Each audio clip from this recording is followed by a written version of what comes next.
E como é a relação no dia a dia? Até onde vai a figura do presidente estatutário e até onde vai a figura da SAF e dos seus gestores? Como é que é essa relação? Como é que está funcionando esse casamento? O comando do futebol é da SAF, né? Então o Grupo City, como é um sócio majoritário, tem 90% das ações, eles fazem esse dia a dia do futebol. A gente está sempre próximo, está sempre fiscalizando, né? Como eu falei, é uma das nossas obrigações fiscalizar o cumprimento do contrato, né? Mas a deliberação em relação ao dia a dia do futebol é do Grupo City, né? E a gente acaba participando muito pouco nessa tomada de decisão em referentes a contratações, referente a investimento, né? Então, o Grupo City, as pessoas que comandam a SAF do Bahia se reportam diretamente a Manchester, onde é a sede do Grupo City, né? E é um grupo muito grande, muito robusto. É o atual grupo campeão do mundo, né? O Manchester ganhou a Liga dos Campeões da Europa no ano passado, que era o grande sonho desse projeto, e depois ganhou o título mundial contra o Fluminense. Como é que é fazer parte de um grupo desse tamanho? O que agrega e, eventualmente, se há algum problema, né? Porque é uma casa com muitos filhos, então algum filho ali vai ganhar mais atenção do que o outro.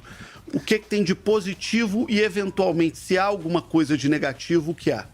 A gente entende que tem muito mais coisa positiva, né? O fato de ter, foi o que eu falei, a gente, anteriormente, a gente entende que a gente conseguiu atrair o melhor parceiro possível, pelo poderio financeiro e pela expertise do Grupo City, que transformou, por exemplo, a realidade do Manchester City.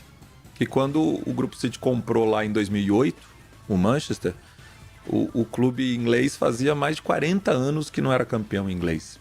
E nos últimos 15 anos, eles têm 7 títulos, sendo que ainda tem a Champions, né, e o Mundial. Né? São muitos títulos nos últimos 15 anos. Se tornou o clube inglês o maior vencedor, né, dentro da Inglaterra de competições. Então isso já mostra o que o Grupo City é capaz de fazer. E a gente está muito confiante que isso vem aqui para o Bahia, né? Mas qual que é o tamanho do apetite, presidente? Essa é a nossa curiosidade. Lá em Manchester, eles pegaram um time histórico, tradicional, mas que não passava nem perto das grandes conquistas e transformou num dos maiores times do futebol mundial. Com qual apetite o Grupo City chega aqui? Por exemplo, o torcedor do Bahia pode sonhar com o Bahia brigando na prateleira de cima? Olha, a situação é até bem similar, né? O Bahia também é um clube tradicional, bicampeão brasileiro, mas nos últimos tempos, né, há um bom tempo, inclusive, não tem tido resultados nacionais expressivos, né? A última vez que o Bahia ficou entre os 10 primeiros da Série A do brasileiro foi em 2001. Eu ainda era o goleiro do clube, né? Então, de lá para cá, são 22 anos e a torcida está muito carente, né, de uma grande campanha numa competição nacional. Dentro da Copa do Brasil, o Bahia já chegou várias vezes, eu acho que 8 ou 9 vezes na história, nas quartas de final, mas não passou. Assim,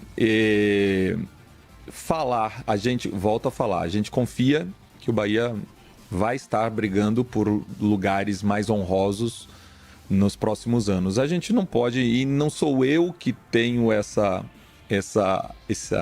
obrigação, nem esse direito de estar falando, né, sobre quando que teremos novamente um título, né? Esse é um cuidado muito grande, inclusive interno, né? O único porta-voz sobre o futebol do clube é o CEO de futebol do Bahia SAF, e ele que pode se pronunciar sobre o futebol.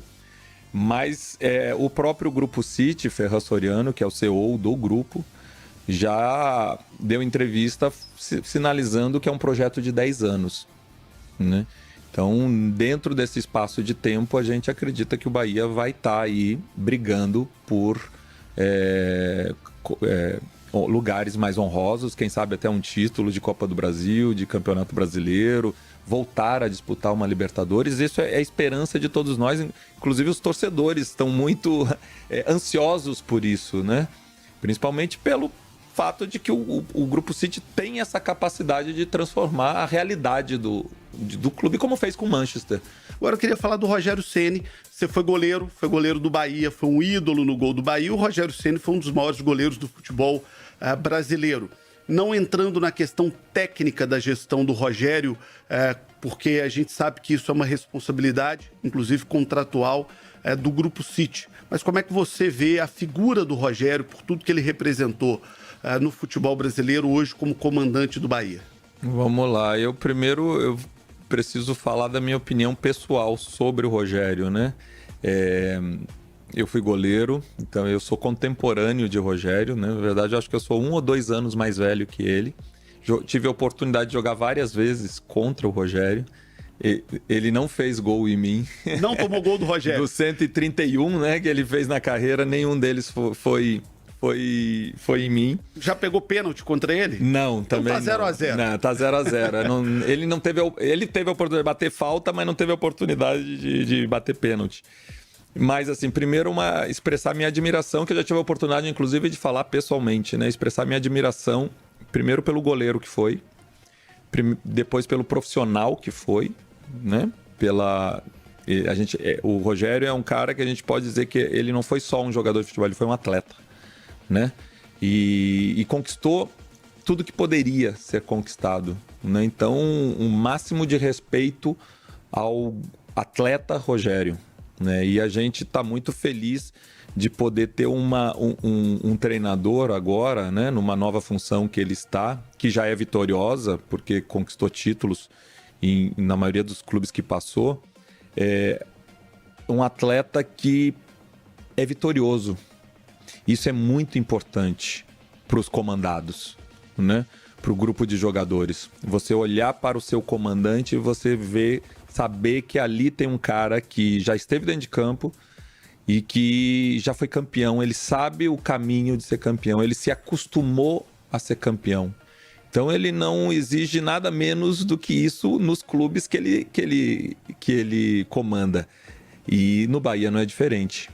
Então é essa a visão, né? Além da qualidade como treinador, é ter um comandante que representa conquistas, né? Dentro da sua trajetória e que vai nos comandar para novas conquistas. Presidente, o Bahia está caminhando para ir para a Libra. O senhor acredita na formação de uma liga no futebol brasileiro? Será importante para o futebol brasileiro? Olha, eu acho que é um dos caminhos, sim. O futebol brasileiro precisa, como produto, né, precisa se organizar. Eu acho que é um produto muito interessante, com um potencial incrível.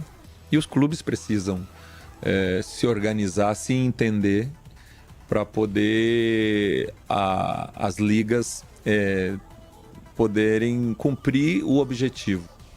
Então, o Bahia, e também deixar bem claro, né, quem faz toda essa negociação e representa o Bahia junto a essas tratativas, né, da Liga é o Bahia SAF, né?